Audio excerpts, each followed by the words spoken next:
باپ اور بیٹے اور روح القدس کے نام سے آمین۔ آج ہم مقدسہ مریم کے بے داغ حمل میں لیے جانے کی عید مناتے ہیں، اس لیے آپ سب کو آج کی یہ عید بہت بہت مبارک ہو۔ اس کے ساتھ ساتھ آج میرے بڑے بھائی فادر آفتاب جیمز کی پہلی برسی ہے۔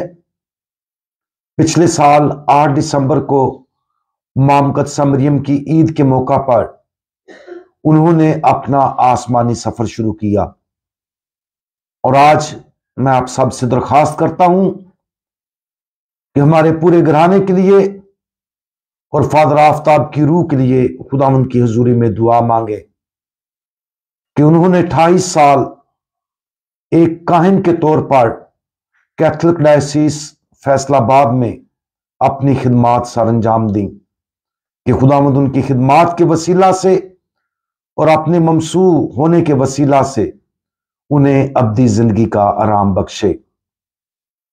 آج ہم مقدس لوکا کی انجیل اس کا پہلا باب اور اس کی آیات 26 تا 28 پر دھیان و گیان کریں گے۔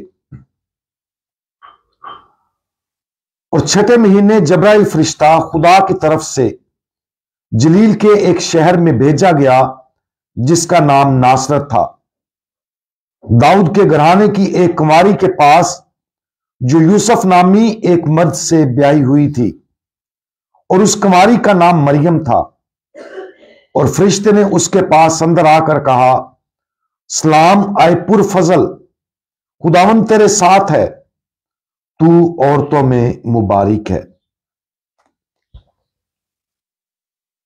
8 دسمبر 1854 کو پوپ پائس 16ویں نے ناقابل بیان خدا کے نام سے ایک رسولی دستور جاری کیا، جس کے ذریعے انہوں نے مقدسہ ماں کنواری مریم کے بے داغ حمل میں لیے جانے کو ایمان کا عقیدہ قرار دیا۔ یہ صدیوں سے قائم درینہ عقیدت اور مذہبی اتفاق کے جواب کے طور پر تھا۔ ایمان کے عقیدے کا اعلان کرتے ہوئے پوپ پائس 16ویں نے اپنے اعلیٰ ترین رسولی اختیار کا استعمال کیا اور ہر کیتھولک ایماندار کو اس تعلیم کو قبول کرنے کا پابند کیا۔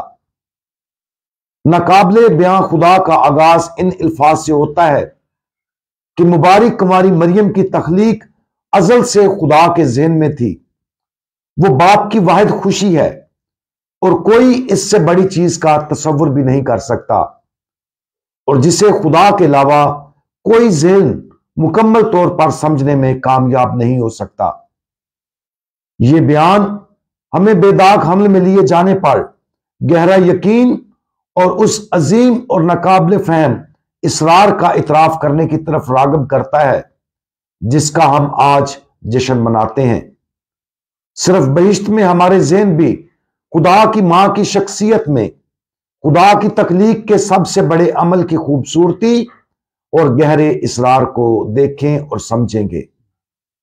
اس کی زندگی بذات خود اختتام نہیں ہے، اس کی عبادت نہیں کی جاتی، وہ خدا نہیں ہے، تاہم وہ ایک منفرد انداز میں پیار اور عزت کے لائق ہے، کیونکہ وہ خدا کی سب سے جلالی تخلیق ہے، اور ہمیشہ اسی طرح اس کو عزت دی جائے گی۔ پہلی چیز جو ہمیں اپنی بے عیب ماں کے بارے میں جاننی چاہیے وہ یہ ہے کہ اسے بھی تمام انسانوں کی طرح ایک نجات دہندہ کی ضرورت تھی۔ اس کا نجات دہندہ اس کا بیٹا ہے، جیسا کہ وہ ہمارا نجات دہندہ ہے۔ تاہم مقدسہ مریم کو نجات ایک خاص فضل اور استحقاق سے دی گئی تھی۔ ہم بپتسمہ کے ذریعے مروسی گناہ کے دل جانے سے بچ گئے ہیں۔ مبارک کنواری مریم اپنے حمل کے پہلے لمحے سے ہی مروسی گناہ سے محفوظ تھی، چونکہ اس نے خدا کے بیٹے کو اپنے بطن میں اتارنا تھا۔ اس لیے خدا باپ نے خصوصی فضل کے ذریعے ماں مقدسہ مریم کو مروسی گناہ سے محفوظ رکھا۔ مقدسہ مریم کے کردار کی جانب سے پہلے تکوین کی کتاب میں اشارہ کیا گیا ہے۔ ہم آدم اور حوا کے گناہ میں گرنے کے بارے میں پڑھتے ہیں، جس سے انسانی فطرت میں موروثی گناہ متعارف ہوا۔ اس طرح ہم سب کو ایک نجات دہندہ کی ضرورت تھی۔ تکوین 3:15 کو بہت سے لوگوں نے پہلی انجیل کہا ہے، کیونکہ پر اسرار زبان میں یہ مسیح کو نئے آدم اور مبارک کماری مریم کو نئی حوا کے طور پر پیش کرتا ہے۔ میں تیرے اور عورت کے درمیان عداوت ڈالوں گا، بلکہ تیری نسل اور عورت کی نسل کے درمیان، وہ تیرے سر کو کچلے گی اور تو اس کی ایڑی کی طاق میں رہے گا۔ سانپ اور عورت کے درمیان دشمنی سے پتہ چلتا ہے کہ مقدسہ مریم شیطان اور گناہ کی مکمل طور پر مخالف ہے۔ نسل خداوند یسوع مسیح ہے اور وہ شیطان کے سر کو کچلنے کے ساتھ ساتھ گناہ اور برائی کو ہمیشہ کے لیے ختم کر دے گا۔ یہ حوالہ یہ بھی ظاہر کرتا ہے کہ خداوند یسوع مسیح نے اپنی ماں کو ایک منفرد انداز میں نجات کے اس عمل میں حصہ لینے کی دعوت دی۔ وہ تیرے سر کو کچلے گی۔ اس کا مطلب یہ ہے کہ مبارک کماری مریم نے خدا کی طاقت سے گناہ اور شیطان پر قابو پا لیا، اور اس طرح مقدسہ مریم اپنی مادریت کے ذریعے تمام زندہ لوگوں اور جنہیں فضل کا نیا تحفہ ملا ان کی نئی ماں بنی۔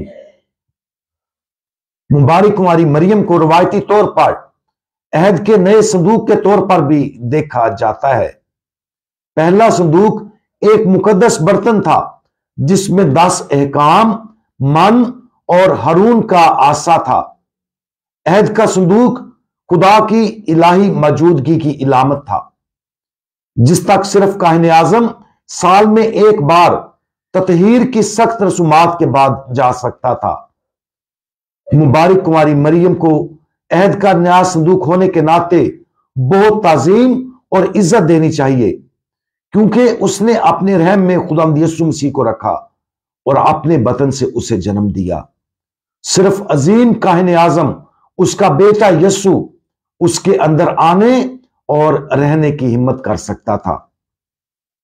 فرشتے کے پیغام کے وقت جبرائیل فرشتہ مقدسہ ماں مریم سے کہتا ہے، سلام اے پرفضل، خداوند تیرے ساتھ ہے۔ یہ حوالہ مبارک کماری مریم کی پاکیزہ فطرت کی طرف اشارہ کرتا ہے۔ پرفضل ہونا اس حقیقت کی تصدیق کرتا ہے کہ فضل مقدسہ مریم کی روح میں اتنا پھیل گیا کہ اس کے اندر گناہ کی کوئی جگہ نہ رہی۔ وہ نہ صرف گناہ سے پاک پیدا کی گئی تھی، بلکہ وہ خدا کے لیے اپنی جاری رضامندی کی وجہ سے زندگی بھر بے گناہ رہی۔ فرشتے کے لیے اس کا دعائیہ جواب نہ صرف اس وقت اس کا رد عمل تھا، بلکہ اس کا پوری زندگی خدا کے لیے مسلسل جواب تھا، جب وہ کہتی ہے کہ دیکھ میں خداوند کی بندی ہوں، میرے لیے تیرے قول کے موافق ہو۔ کم از کم 7ویں صدی سے مشرقی کلیسیا کے گرجا گھروں نے مقدسہ حنا کے بطن میں مقدسہ مریم کے بے داغ حمل میں لیے جانے کا لتوریائی جشن منانا شروع کیا۔ مغرب میں بھی کلیسیا نے جلد ہی اس کی پیروی کی اور مقدسہ مریم کے بے داغ حمل میں لیے جانے پر زور دیا۔ 15ویں صدی میں پوپ سکسٹس چہارم نے بے داغ حمل میں لیے جانے کے لیے ایک لتوریائی تقریب کی منظوری دی اور پھر اس دعوت کو پوری مغربی کلیسیا تک پھیلا دیا۔ اس کے بعد کی صدیوں میں یکے بعد دیگرے پوپ صاحبان نے بے داغ حمل میں لیے جانے کی حمایت میں واضح تعلیمات جاری کی۔ بے داغ حمل میں لیے جانے کی اس مسلسل اور گہری ہوتی تعلیم کی وجہ سے پوپ پائس 16ویں نے اس تعلیم کو ممکنہ طور پر بلند ترین سطح تک پہنچا دیا، جب اس نے 1854 میں ایک دستور ناقابل یقین خدا جاری کیا۔ اگر ہم اس دستور کے آغاز کی طرف دوبارہ رجوع کریں، جس میں پوپ پائس نے فرمایا تھا کہ مبارک کماری مریم کو کوئی ذہن مکمل طور پر سمجھنے میں کامیاب نہیں ہو سکتا ہے، تو ہمیں احساس ہوگا کہ ہم اس کے بارے میں جو بہت کم جانتے اور سمجھتے ہیں، وہ ایک گہرا راز ہے جسے ہم صرف بہشت میں مکمل طور پر سمجھیں گے۔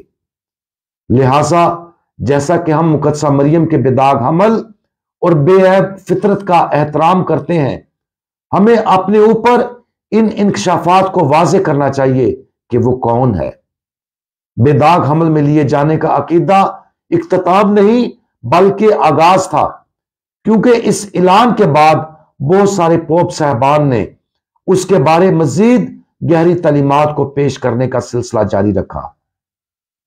1904 میں پوپ پائس دہم نے مقدسہ مریم کو فضل کا درمیانی کہا۔ 1950 میں پوپ پائس 12ویں نے مقدسہ مریم کے آسمان پر اٹھائے جانے کے بارے میں عقیدہ پیش کیا۔ 1954 میں اس نے مقدسہ مریم ملکہ کی عید کو شامل کیا۔ ویٹیکن دوم نے مقدسہ مریم کو کلیسیا کی ماں اور فضل کے درمیانی کے طور پر پیش کیا۔ آج جب ہم مقدسہ مریم کے بے داغ حمل میں لیے جانے کی اس عظیم عید کو منا رہے ہیں تو خدا کی ماں کی ناقابل فہم فطرت پر غور کرنے کی کوشش کریں، یہ جانتے ہوئے کہ وہ ایک ناقابل تسخیر بید ہے جو ہمیں اس کی عزت اور تعظیم کرنے میں جس کی وہ مستحق ہے مدد کرے گا۔ اس کی عزت اور تعظیم کرنے میں جس کی وہ مستحق ہے ہماری مدد کرے گا۔ اس لیے غور کرنے کے لیے سب سے اچھی بات یہ ہے کہ خدا کی یہ کامل تخلیق ہماری اپنی دیکھ بھال کرنے والی ماں اور خدا کے فضل کا ایک درمیانی ہے۔ اس کے بچوں کے لیے اس کی بھرپور دیکھ بھال میں کبھی کمی نہیں آئے گی، اور اس کی شفاعت ہمیشہ ہمارے لیے وہ تمام اچھی چیزیں لائے گی جن کی ہمیں نجات حاصل کرنے کی ضرورت ہے۔ مقدس ترین ماں، آپ بے داغ حمل میں لی گئیں، اس لیے آپ خدا کا سب سے قیمتی خزانہ اور اس کی واحد خوشی کا ذریعہ ہیں۔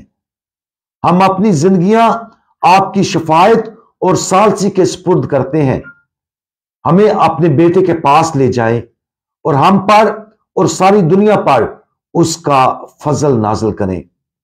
ہم اپنی ہر تشویش، الجھن، جدوجہد اور صلیب آپ کی نگہداشت کے سپرد کرتے ہیں۔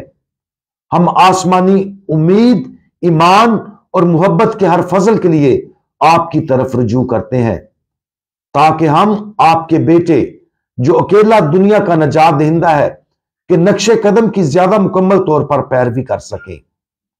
بے داغ کماری مریم ہمارے لیے دعا کرے۔ خداوند یسوع مسیح ہمارا بھروسہ آپ پر ہے، آمین۔ ایک بار پھر آپ سب کو مقدسہ مریم کے بے داغ حمل میں لیے جانے کی عید بہت بہت مبارک ہو۔